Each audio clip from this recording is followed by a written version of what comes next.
गणेशाय नमः।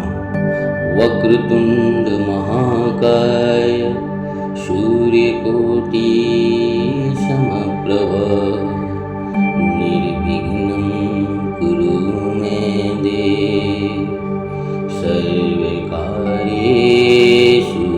सर्वदा। जय श्री गणेशाय नमः। ओम जय महाकाली महालक्ष्मी महासरस्वतीयो नमः। नमस्तस्यै नमस्तस्यै नमस्तस्यै नमो नमः। जय माता दी दोस्तों। माता जी के प्रिय अनन्य भक्तों, आज हम वैकृतिकम रहस्यम पाठ करेंगे। ऋषि कहते हैं, राजन, पहले जिनका सत्व प्रधान त्रिगुणमयी महालक्ष्मी के तामसी आदि भेद से 3 स्वरूप बतलाए गए हैं, वे ही शिवा, चंडिका, दुर्गा, भद्रा और भगवती आदि अनेक नामों से कही जाती हैं। तमोगुणमयी महाकाली भगवान विष्णु की योग निद्रा कही गई है। मधु और केटप का नाश करने के लिए ब्रह्मा जी ने जिनकी स्तुति की थी, उनका नाम महाकाली है। उनके 10 मुख तथा भुजाएं और 10 पैर हैं। वे काजल के समान काले रंग की हैं तथा 30 नेत्रों की विशाल पंक्ति से सुशोभित होती हैं। भूपाल, उनके दांत और दाढ़ें चमकते रहते हैं। यद्यपि उनका रूप भयंकर है, तथापि वे रूप, सौभाग्य, कांति आदि महती संपदा की अधिष्ठान प्राप्ति स्थान है।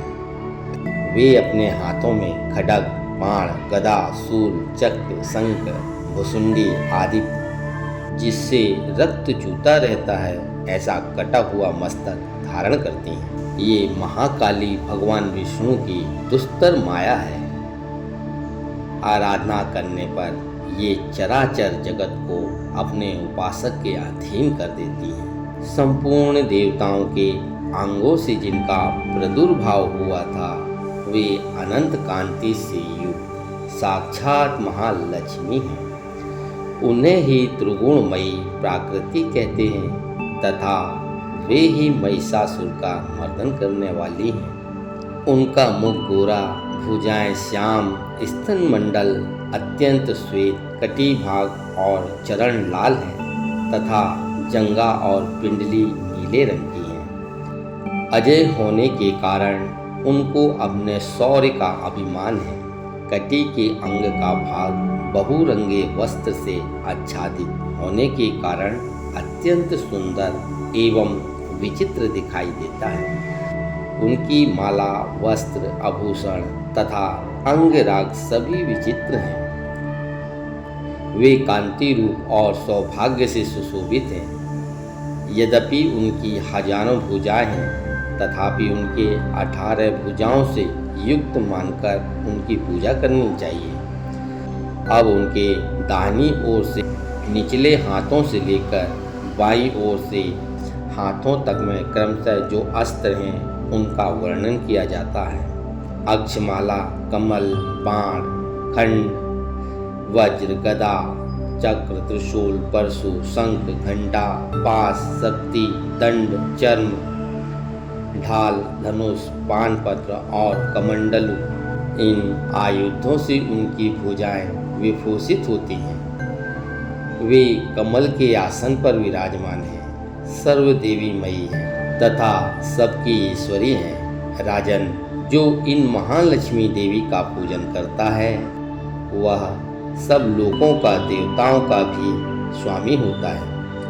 जो एकमात्र सत्व गुण के आश्रित हो पार्वती के शरीर से प्रकट हुई थी तथा जिन्होंने शुंभ नामक दैत्य का संहार किया था, वे साक्षात सरस्वती कही गई हैं। पृथ्वी पते उनकी 8 भुजाएं हैं तथा वे अपने हाथों में क्रमशः बाण, मूसल, शूल, चक्र, शंख, घंटा, हल एवं धनुष धारण करती हैं। ये सरस्वती देवी जो निशुंभ का मर्दन तथा शुंभसुर का संहार करने वाली हैं, भक्ति पूर्वक पूजित होने पर सर्वज्ञता प्रदान करती हैं। राजन, इस प्रकार तुमसे महाकाली आदि तीनों मूर्तियों के बतलाए। अब जगन माता महालक्ष्मी की तथा इन महाकाली आदि तीनों मूर्तियों की पृथक पृथक उपासना श्रवण करो।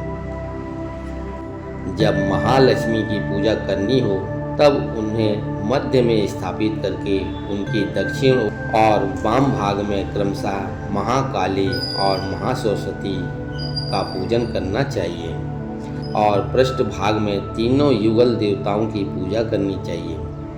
महालक्ष्मी के ठीक पीछे मध्य भाग में सरस्वती के साथ ब्रह्मा का पूजन करें।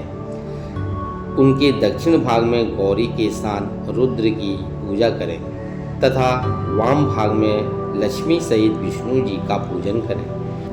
महालक्ष्मी आदि तीनों देवियों के सामने निम्नांकित 3 देवियों की पूजा करनी चाहिए। महालक्ष्मी के आगे मध्य भाग में 18 भुजाओं वाली महालक्ष्मी का पूजन करें।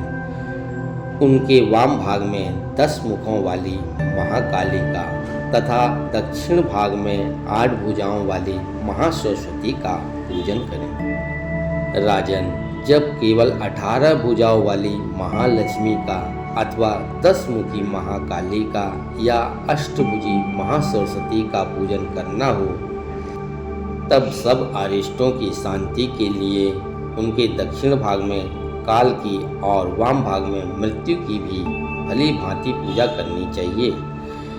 जब शुंभासुर का संहार करने वाली अष्टभुजा देवी की पूजा करनी हो तब उनके हाथ उनकी 9 शक्तियों का और दक्षिण भाग में रुद्र एवं वाम भाग में गणेश जी का भी पूजन करना चाहिए। ब्राह्मणी, महेश्वरी, कुमारी और वैष्णवी, वाराही, नरसिंही, ऐन्द्री, शिवदूती तथा चामुंडा ये 9 शक्तियाँ हैं। नमो देव्यै इस स्तोत्र से महालक्ष्मी की पूजा करनी चाहिए तथा उनके 3 अवतारों की पूजा के समय उनके चरित्रों में जो स्तोत्र और मंत्र आए हैं उन्हीं का उपयोग करना चाहिए।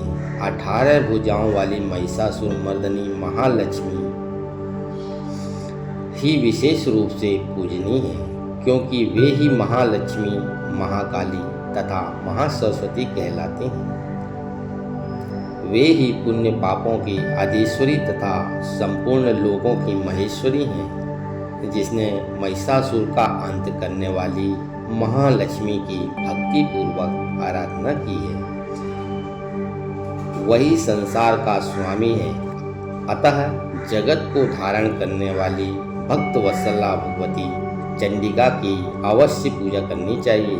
आर्द्य आदि से आभूषणों से गंध, पुष्प, अक्षत, धूप, दीप तथा नाना प्रकार के भव्य पदार्थों से युक्त नैवेद्यों से, रक्त संचित बलि से, मांस मदिरा से भी देवी का पूजन होता है। बलि और मांस आदि से की जाने वाली पूजा ब्राह्मणों को छोड़कर बताई गई है। उनके लिए मांस और मदिरा से कहीं भी पूजा का विधान नहीं है। प्रणाम आचमन के योग्य जल, सुगंधित चंदन, कपूर तथा तांबूल आदि सामग्रियों को भक्ति भाव से निवेदन करके देवी की पूजा करनी चाहिए। देवी के सामने बाएं भाग में कटे मस्तक वाले महादैत्य महिषासुर का पूजन करना चाहिए, जिसने भगवती के साथ संयुज्य प्राप्त कर लिया। इसी प्रकार देवी के सामने दक्षिण भाग में उनके वाहन का पूजन करना चाहिए और जो संपूर्ण धर्म का प्रतीक एवं षड्विधि ऐश्वर्य से युक्त है, उसी ने इस चराचर जगत को धारण कर रखा है। तदंतर बुद्धिमान पुरुष एकाग्रचित हो देवी की स्तुति करें, फिर हाथ जोड़कर तीनों पूर्वोक्त चरित्रों द्वारा भगवती का स्तवन करें। आदि कोई एक ही चरित्र से स्तुति करना चाहे तो केवल मध्य चरित्र पाठ से कर लें, क्योंकि प्रथम और उत्तर चरित्रों से एक का पाठ ना करें। आधे चरित्र का भी पाठ करना मना है। जो आधे चरित्र का पाठ करता है उसका पाठ सफल नहीं होता है। पाठ समाप्ति के बाद साधक प्रदक्षिणा और नमस्कार तथा आलस्य छोड़कर जगदम्बा के उद्देश्य से मस्तक पर हाथ जोड़ें और उनसे बारंबार त्रुटियों या अपराधों के लिए क्षमा प्रार्थना करें। सप्तशती का प्रत्येक श्लोक मंत्र स्वरूप है।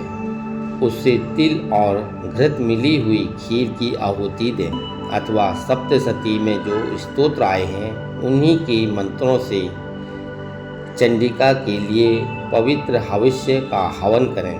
होम के पश्चात एकाग्रचित्त हो महालक्ष्मी के नाम मंत्रों को उच्चारण करते हुए पुनः उनकी पूजा करें। तत्पश्चात मन और इंद्रियों को वश में रखते हुए हाथ जोड़कर विनीत भाव से देवी को प्रणाम करें और अंतःकरण में स्थापित करके उन सर्वेश्वरी चंडिका देवी का देर तक चिंतन करें। चिंतन करते करते उन्हीं में तन्मय हो जाएं। इस प्रकार जो मनुष्य प्रतिदिन भक्ति पूर्वक परमेश्वरी का पूजन करता है वह मनोवांछित भागों को भोगकर अंत में देवी का सायुज्य प्राप्त कर लेता है।